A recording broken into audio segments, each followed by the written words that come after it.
What's up? What's up? Yeah. Myles High Pod. Welcome to episode 5. I'm happy to be here, man. As always, I'm glad that you're tuning in. Wherever you're watching, wherever you're listening.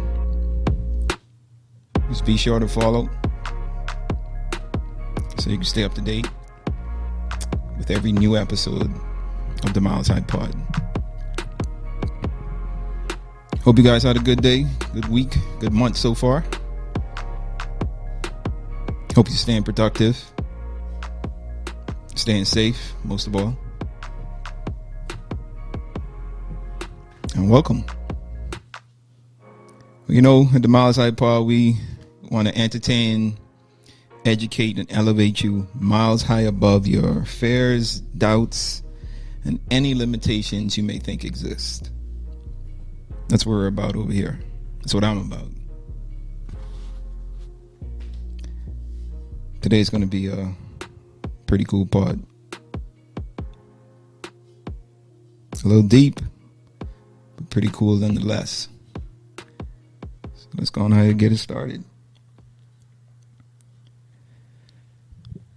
So I hope everyone is good. I'm good. Doing good. Hope everyone is getting prepared for summer. I don't know how you guys are experiencing the weather right now, but out here in the Bahamas, it is hot. Hope wherever you are, you're getting a little bit of sunshine yourself. It's going to be a hot summer for sure. I'm not really a summer guy. I don't like hot weather like that. I'd much rather the cooler winter, well, not maybe winter, but springish weather. You know, I like the cool breeze, but I like the sun out, but I don't like it to be blazing hot. This summer is definitely going to be hot in the Bahamas. But I'm not complaining, though. You know, we are alive to see another day, so that's always good, man. So what I want to do in this part today, man, I want to talk about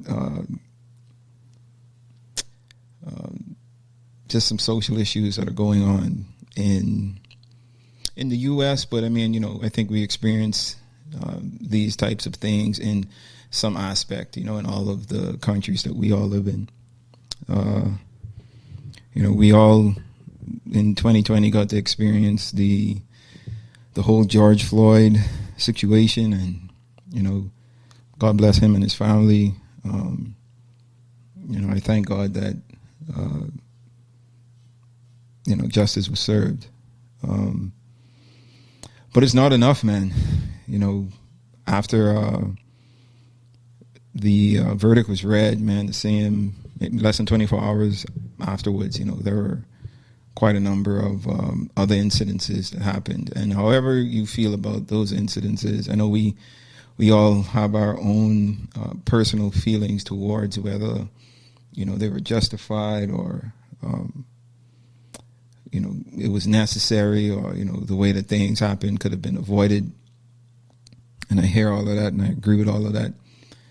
But at the heart of it all, man, there's a human problem that we're experiencing in the world. Like, and this is, you know, this isn't anything new. You know, with this racism and prejudice has been around, you know, for over 2,000 years.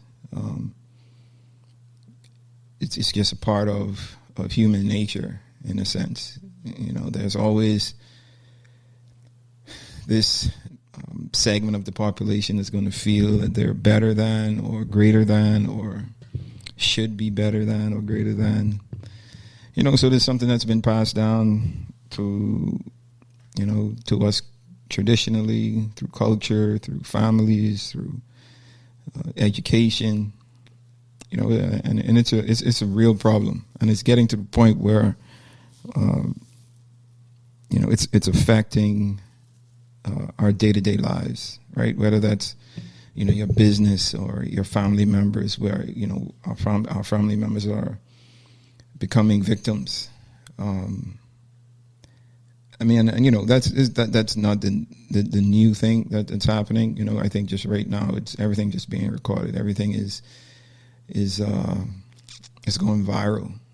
And, and just seeing all these experiences could be traumatic for a lot of folks, especially, the younger generation. I remember when the whole George Floyd thing happened, I had a few conversations with a couple of my boys who have kids, and, they was explaining to me that they had to explain what was going on with the kids because it was everywhere, right? Like, it was all over the news. It was on everyone's social media platforms.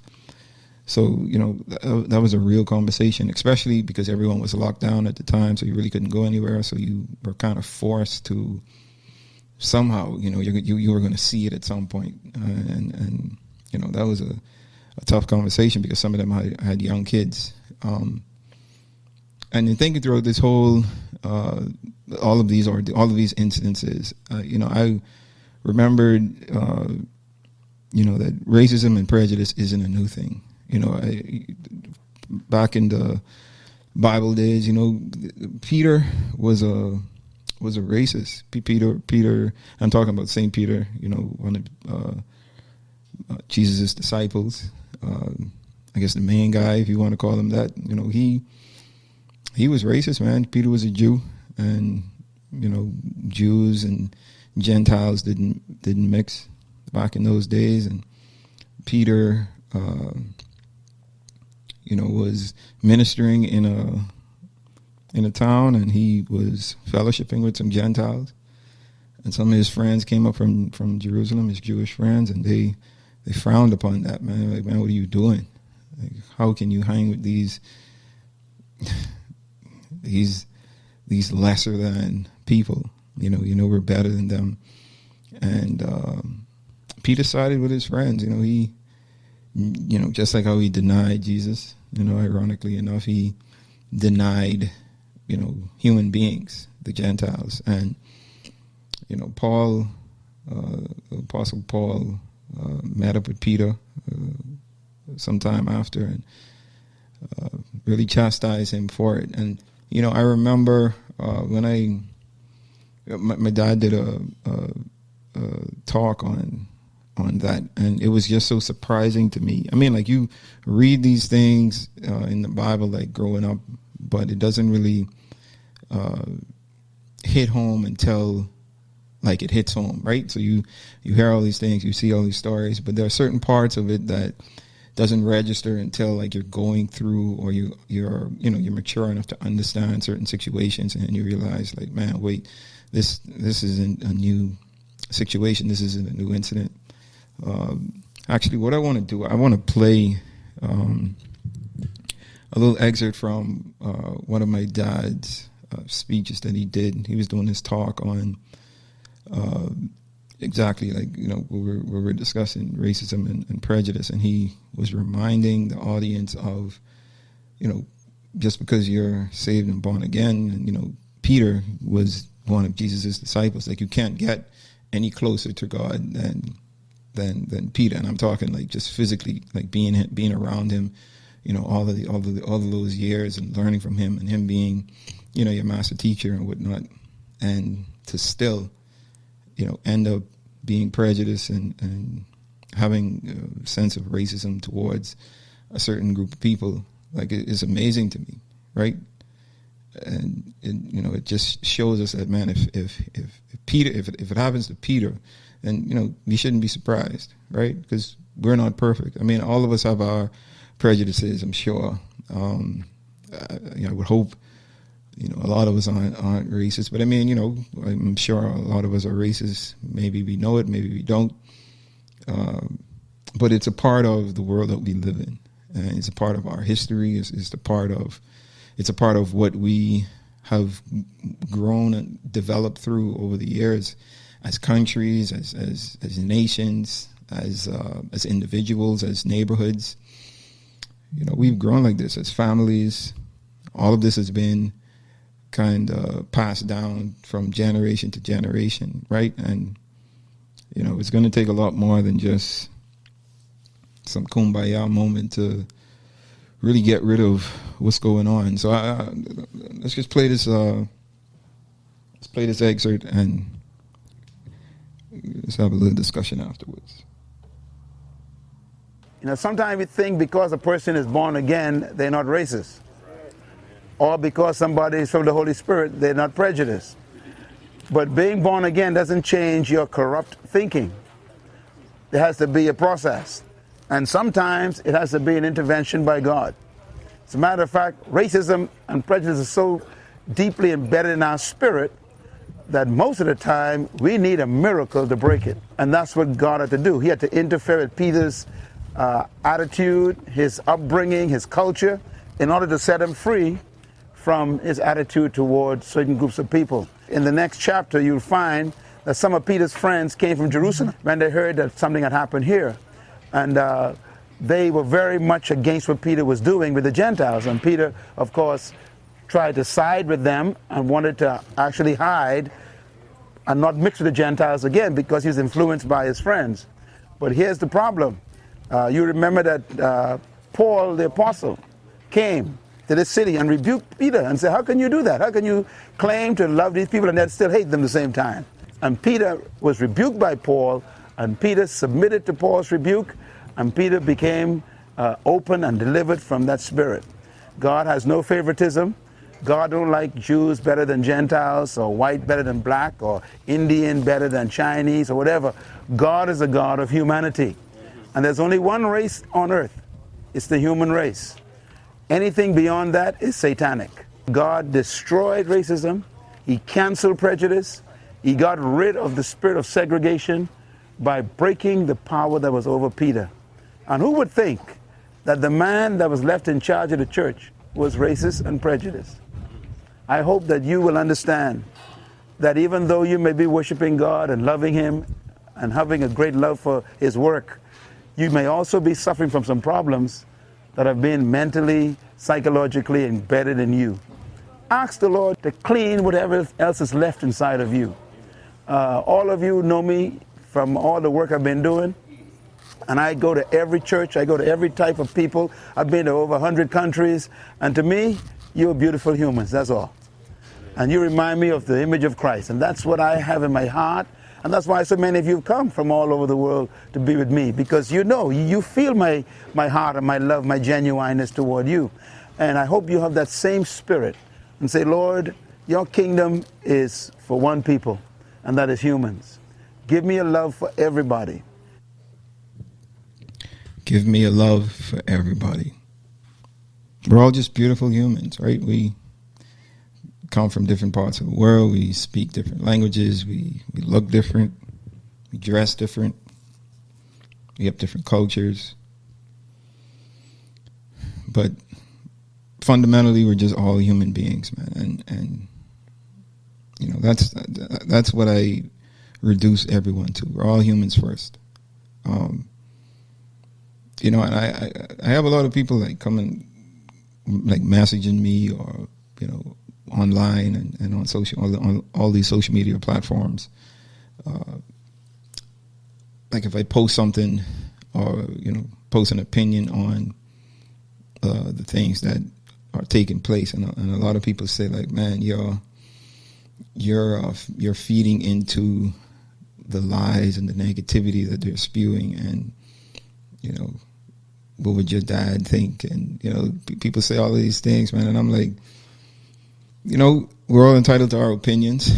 First of all, I don't take any of that personal, right? I think I'm to the point in my life where I know, like, you put yourself out there, especially on a public platform, you're opening yourself up for criticism, praise, gratitude, all of it. So you just can't want the good and not have the bad, right? So I've accepted the fact that if I express an opinion, I'm going to have people that are feel a certain type of way about my opinion. But I'm open to having a conversation. But I'm only going to have a mature conversation. And that's why I wanted to use this pod to just kind of have that conversation. Because this is something that that's happening, right? It's happening right before us. Something that we're going to have to deal with, something that, I hope not, but it's quite possible that my kids are going to have to deal with, at some point. And I don't want my any of my kids or any child, coming up in the next generations to have to worry about not being accepted or loved by their community, whether that's white, black, Asian, Mexican, Spanish, whatever community we all call home. We want to be accepted regardless of where we are in the world, regardless of what we're doing. And it hurts to see that this seems to be like a never-ending cycle. And I think what adds fuel to the fire is it's a political game now, and it's always been a bit political in a lot of countries, right? But it's happening in front of our eyes, and I think we look at the people in power and the individuals who are leading or in leadership positions to make the change, right? But I think the change has to start with us. I don't hate anybody, right? I don't despise human beings. I may despise their actions. I may despise their lifestyle, but I love everyone. I come into contact with persons who lead all kinds of different lifestyles, and I just, I'm not going to ignore or shut out someone just because, they may be a homosexual, or they may be an atheist, or they may be a Muslim, or they may be something that I don't believe in.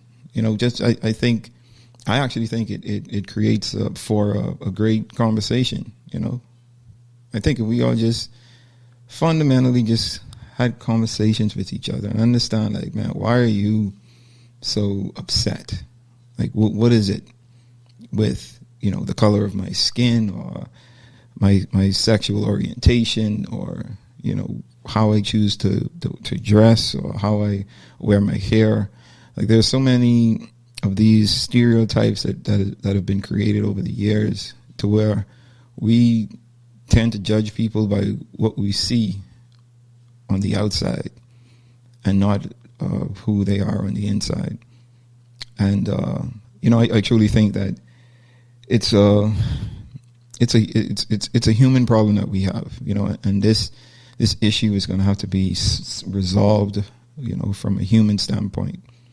I think we have to take onus on ourselves to really to be the change we want to see in the world. And I know that's easier said than done, and I know certain demographics and certain segments of the population have experienced a lot more of the negative aspect of things than others. And I'm not really saying to turn the other cheek, right? I'm just saying we don't want our kids to grow up in the mess that we're seeing now, right? And hate isn't something that is that we're born with as human beings. We're not born hating each other. Hate is a learned emotion. It's something that we're taught, or something that we observe and we experience, and it usually starts in the home, right? So your parents, they react a certain way to certain individuals or certain things, and the kids see this and they start to mimic what they see their parents doing, or what they see their guardians doing, and that's how the cycle continues. So to break this cycle, I think it's a matter of really changing the mindsets of the next generation. And I think we're getting there. My dad and I were having a conversation one time. I remember when I initially moved home to work with him, and at that point, the majority of his organizations were around for a minimum of 15 to 20 years at that point, right? So I was coming in, a new face with fresh ideas, and I was meeting like a lot of individuals who were a lot older, who had been around for some time, and who were used to things being done a certain way and didn't really see a need for change. And the changes that I wanted to implement was met with resistance and a lot of hesitation. And people were fearful of well, if he's coming in, he being me, If he's coming in, what's going to happen to my job, or what's going to happen to this department or this organization or this thing that we've been doing? Like, how is this going to look? And I remember I got so frustrated at a certain point that I started to. I told my dad, man, you need to just fire everybody, right? Just get rid of everybody, because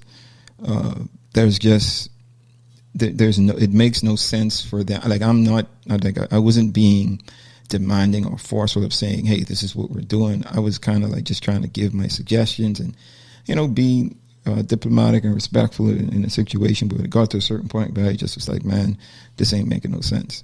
So I like wrote a plan to reorganize and restructure a few of the departments. And I remember I had sat down and he smiled and he was like, yeah, let me sit down and have a conversation with you. And he just went through the